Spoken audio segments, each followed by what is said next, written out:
ఎంతవరకు ఉంటుంది? మన స్వార్థం కోసమే ప్రార్థన చేసుకుంటున్నామా? నేను అంటూ ప్రార్థన చేసుకుంటున్నామా?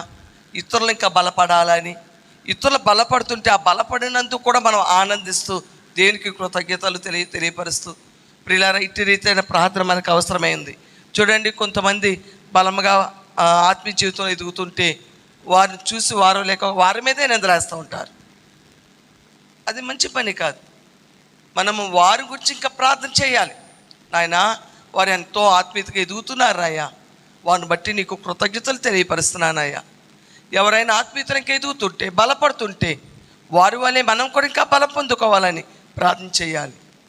ప్రియులారా, బలహీన పడిపోతుంటే ఆత్మలు వారి గురించి ప్రార్థన చేయాలి. ఇంకా నశించిపోతున్న వారి గురించి ప్రార్థన చేయాలి. ఇట్టి రీతిన ప్రార్థన మనం చేసేవారుగా ఉండాలి. పౌలు భక్తుడు ప్రార్థన చేస్తున్నాడండి అంటే దేవుని గురించి ఇంకా తెలుసుకోవాలి.